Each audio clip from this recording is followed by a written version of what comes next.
नमस्कार। राहुल गांधी की तेलंगाना में 6 बड़ी चुनावी गारंटी की घोषणा के बाद तेलंगाना विधानसभा की 119 सीटों का सबसे बड़ा महासर्वे आया है। जल्दी तेलंगाना में इलेक्शन कमीशन द्वारा तेलंगाना विधानसभा चुनावों की तारीख की घोषणा होने वाली है।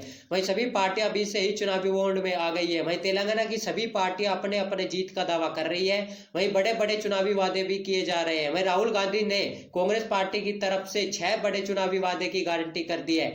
वहीं राहुल गांधी ने तेलंगाना राज्य में तेलंगाना की जनता से कहा है कि अगर हमारी कांग्रेस की सरकार बनती है तो कांग्रेस तेलंगाना राज्य की पब्लिक को हम 6 बड़े चुनावी गारंटी देंगे। जिसमें सबसे पहले गारंटी की बात करें तो महालक्ष्मी गारंटी है, जिसके तहत महिलाओं को हर महीने 2,500 रुपए देने का बड़ा वादा किया है। वही 500 रुपए में एलपीजी गैस देने का बड़ा वादा किया है। वहीं सभी सरकारी बसों में मुफ्त यात्रा देने का भी महिलाओं से वादा किया है। दूसरा सबसे बड़ा वादा है वो रायतु भरोसा गारंटी वादा है, जो किसानों को सालाना 15,000 की वित्तीय सहायता देने का वादा किया है। वहीं खेतीहर मजदूरों को 12,000 सहायता देने का वादा किया है। वहीं धान की फसल पर 500 रुपए का बोनस देने का वादा किया है। तीसरा जो वादा किया है कांग्रेस पार्टी ने, वह गृह ज्योति गारंटी का वादा किया है। वहीं सभी घरों में 200 यूनिट मुफ्त बिजली देने का कांग्रेस ने वादा किया है। चौथा जो सबसे बड़ा वादा किया है वह इंदिरम्बा इंदू गारंटी का वादा किया है, जिसके पास घर नहीं है उनको भवन मकान बनाने के लिए 5 लाख रुपए देने का वादा किया है। वहीं तेलंगाना आंदोलन सेनानियों को 250 वर्ग गज का प्लाट देने का भी बड़ा वादा किया है। वहीं पांचवा जो सबसे बड़ा वादा है वह युवा विकासम गारंटी का वादा है। वही छात्रों को 5 लाख रुपए के लिए विद्या भरोसा कार्ड दिए जाएंगे। वही हर मंडल में एक तेलंगाना इंटरनेशनल स्कूल खोला जाएगा। वही छठा जो वादा किया गया है वह चेयुत्था गारंटी का वादा किया गया है, जिसमें 10 लाख रुपए राजीव आरोग्यश्री बीमा योजना मिलेगा। वही 4,000 रुपए मासिक पेंशन देने का भी बड़ा वादा किया है। वही तेलंगाना में पिछले विधानसभा चुनाव की बात करें तो 119 विधानसभा सीटों में से टीआरएस के खाते में 88 विधानसभा सीटें गई थी। वही कांग्रेस के खाते में 19, वही ओवैसी की एआईएमआई पार्टी को 7 विधानसभा सीटें, वही टीडीपी पार्टी को 2 विधानसभा सीटें, वही बीजेपी के खाते में 1 विधानसभा सीटें गई थी। वही ताजा सर्वे में क्या कड़े बनते दिख रहे हैं आज विधानसभा चुनाव हो तो तेलंगाना में। वही ताजा सर्वे में जो सबसे पहला सवाल पूछा गया है कि अगर आज तेलंगाना में चुनाव हो तो आप किसकी सरकार देखना चाहते हैं। बीआरएस पार्टी की सरकार देखने वाले लोगों की राय 37% है। वही कांग्रेस पार्टी की सरकार देखने वाले लोगों की राय 39% है। वही बीजेपी की सरकार देखने वाले लोगों की राय 16% है। वही अदर्स की सरकार देखने वाले लोगों की राय 7% है।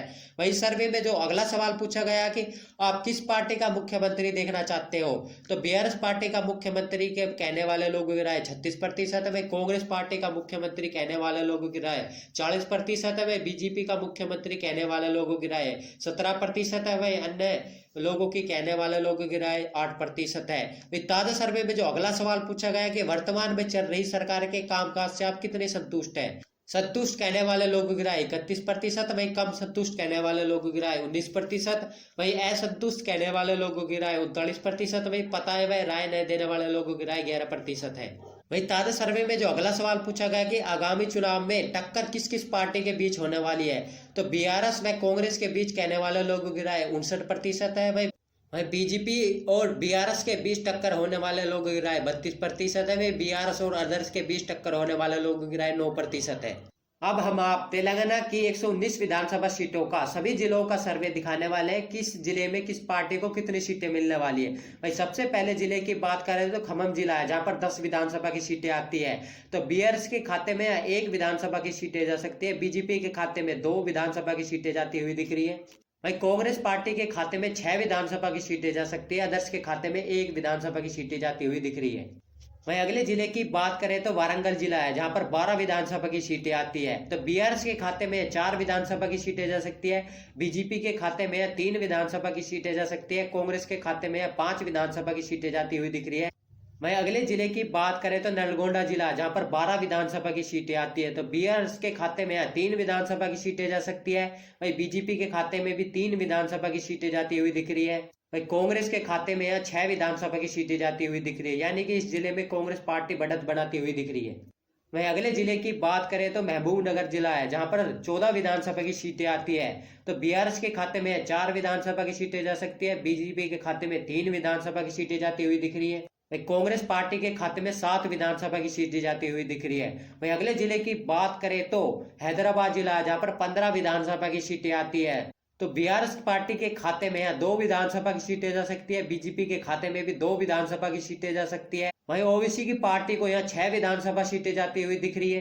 वहीं कांग्रेस पार्टी के खाते में 5 विधानसभा की सीटें जाती हुई दिख रही है। जिले की बात करें तो अगले जिले की बात करें तो रंगारेड्डी जिला है, जहां पर 14 विधानसभा की सीटें आती है। तो बीआरएस के खाते में 4 विधानसभा की सीटें जाती हुई दिख रही है। बीजेपी के खाते में 2 विधानसभा सीटें जाती हुई दिख रही है। कांग्रेस पार्टी के खाते में 7 विधानसभा की सीटें जाती दिख रही है। अदर्स के खाते में 1 विधानसभा की सीटें जाती हुई दिख रही है। वहीं अगले जिले की बात करें तो मेंढक जिला है, जहां पर 10 विधानसभा की सीटें आती है। तो बीआरएस के खाते में 4 विधानसभा की सीटें जाती दिख रही है। बीजेपी के खाते में 1 विधानसभा की सीटें जाती दिख रही है। कांग्रेस के खाते में 5 विधानसभा की सीटें जाती हुई दिख रही है। अगले जिले की बात करें तो करीमनगर जिला है, जहां पर 13 विधानसभा की सीटें आती है। तो बीआरएस के खाते में 3 विधानसभा की सीटें जाती दिख रही है। वही बीजेपी के खाते में 2 विधानसभा की सीटें जाती दिख रही है। कांग्रेस के खाते में 8 विधानसभा की सीटें जाती हुई दिख रही है, यानी कि इस जिले में कांग्रेस पार्टी बढ़त बनाती हुई दिख रही है। वहीं अगले जिले की बात करें तो निजामाबाद जिला, जहां पर 9 विधानसभा की सीटें आती है। वह बीआरएस के खाते में 4 विधानसभा की सीटें जा सकती है। बीजेपी के खाते में 2 विधानसभा की सीटें जाती हुई दिख रही है। कांग्रेस के खाते में 3 विधानसभा की सीटें जाती हुई दिख रही है। वहीं अगले जिले की बात करें तो आदिलाबाद जिला है, जहां पर 10 विधानसभा की सीटें आती है। तो बीआरएस पार्टी के खाते में 3 विधानसभा की सीटें जाती हुई दिख रही है। और बीजेपी के खाते में 2 विधानसभा की सीटें जाती हुई दिख रही है। कांग्रेस के खाते में 5 विधानसभा की सीटें जाती हुई दिख रही है। वहीं तेलंगाना की 119 विधानसभा सीटों को अगर सीटों की बात करें तो किस पार्टी के पक्ष में कितनी सीटें जाती हुई दिख रही है, तो बीआरएस के खाते में 34 सीटें जा सकती है। बीजेपी के खाते में 22 सीटें जाती हुई दिख रही है। वहीं कांग्रेस के खाते में 57 सीटें जाती हुई दिख रही है। वहीं ओवैसी की पार्टी के खाते में 6 सीटें जाती हुई दिख रही है। वहीं अदर्स के खाते में 2 सीटें जाती दिख रही है। यानी कि तेलंगाना के आगामी विधानसभा चुनाव में सबसे बड़ी पार्टी कांग्रेस पार्टी बनती हुई दिख रही है। यानी कि कांग्रेस पार्टी की तेलंगाना में सरकार बनने के ज्यादा चांस लगते हैं। तो आपका क्या लगता है कि तेलंगाना विधानसभा चुनाव में अब के कांग्रेस पार्टी सरकार बनाएगी या बीजेपी सरकार बनाएगी, या वे बीआरएस पार्टी एक बार फिर से सरकार बनाने में सफल हो पाएगी? तो कमेंट में अपनी राय देना ना भूले। जय हिंद, जय भारत।